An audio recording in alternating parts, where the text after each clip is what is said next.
આ ચૂંટણી માંજલપુરની જનતા, ગુજરાતની જનતા વતી લડી રહી છે. અહીંયાનું પરિણામ ભવિષ્યની દિશા નક્કી કરે એ માટેની અમારી લાગણી છે.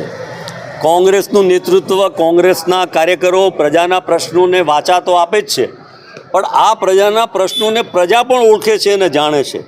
જ્યારે પ્રજા પ્રશ્નો જાણતી હોય ત્યારે એણે નિર્ણાયક પગલાં લેવા પડે, અને આ એક એવી ઓપોર્ચ્યુનિટી માંજલપુર દ્વારા મળી છે કે જો માંજલપુરમાં ભારતીય જનતા પાર્ટીને જડબાતોડ જવાબ માંજલપુરની જનતા, એના મતદારો આપે, એનાથી સમગ્ર માંજલપુર એકલાનું જ નહીં પણ ગુજરાતનું પણ ભવિષ્યમાં કલ્યાણ અને એના પછી આખા દેશનું પણ કલ્યાણ ચોક્કસપણે થશે. જે રીતે ભીખાભાઈ છે, કોંગ્રેસના જૂના કાર્યકર્તા છે, આ ભાજપના જે ઉમેદવાર છે બહારથી અહીંયા આવે છે, બીજા વિધાનસભામાંથી અહીંયા માંજલપુરમાં આવે છે, કેટલું ટફ રહેશે તમારે આ ઇલેક્શન?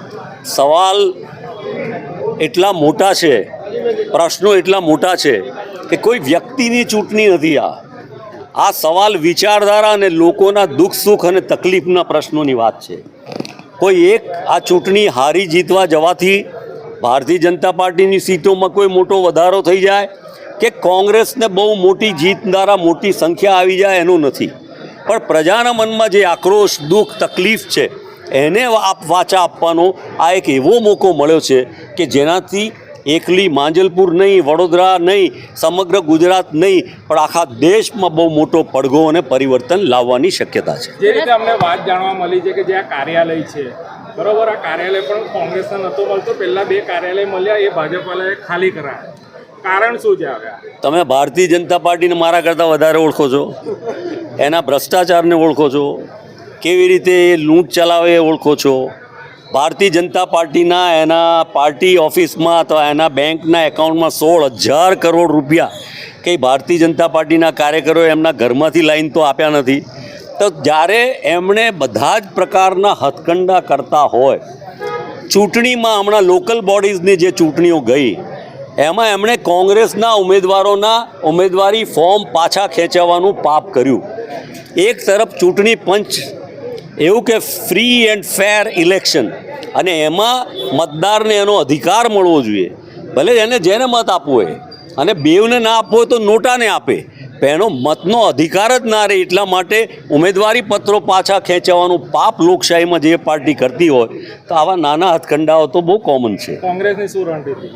અમારી રણનીતિ જનતા જનાર્દનના આશીર્વાદ, જાગૃતિ, અને એમના મનમાં કોઈ અમારા માટે, અમારામાં જે ખામી કે કંઈ ખોટ હોય એની વાત કરે, એમાં સુધારો કરી કોંગ્રેસને લોકપ્રિય બનાવવાનું છે. માંજલપુર વિધાનસભામાં ઘણા સમયથી ભાજપનું રાજ હતું, યોગેશ કાકા વરિષ્ઠ કાર્યકર રહ્યા છે. આ વખતે કઈ ઉમેદો છે, શું ઉમેદો છે? હવે આ જ વાત આપણને કરી કે હું સૌથી મોટો વિશ્વાસ ને શ્રદ્ધા અને મને આશા માંજલપુરના નાગરિકો, આ સંસ્કારની નગરીના નાગરિકો પર છે કે આ મતદાતાઓ આ દેશમાં જેમ એક આઝાદીની લડાઈ લડવામાં આવી હતી અને અંગ્રેજો દ્વારા જે જુલમ અને શાસન કરવામાં આવતું હતું, તે જ પ્રકારનું શાસન આજે ગુજરાતમાં, દેશમાં ચાલી રહ્યું છે. એમાં ક્યાંક કોઈક એવી શરૂઆત થાય એવું મને લાગે છે કે આ માંજલપુર વિસ્તારમાંથી એવી કોઈક શરૂઆત અહીંયા પ્રજા દ્વારા, જનતા દ્વારા થશે. કોંગ્રેસને મહેનત કરવી પડશે. કોંગ્રેસ મહેનત કરતી આવી છે એટલે તો આઝાદી મળી. આ વખતે તો આ લોકો તો આઝાદી ન મળે એના માટે અંગ્રેજોના પીઠું હતા અને ફરી અંગ્રેજો કરતાં ખરાબ શાસન ચલાવી રહ્યા છે, જે તમે ને હું, અમે બધા જ જોઈ રહ્યા છીએ. માંજલપુર ભાજપથી આઝાદ થશે એને માટેનો અમારો પ્રયત્ન છે અને એના કરતાં અમે તમારી પાસે, મીડિયા પાસે પણ વધારે આશા રાખી રહ્યા છીએ અને નાગરિકો માટે અમે પ્રાર્થના કરીએ છીએ કે એ આ વખતે એમને જાકારો આપે.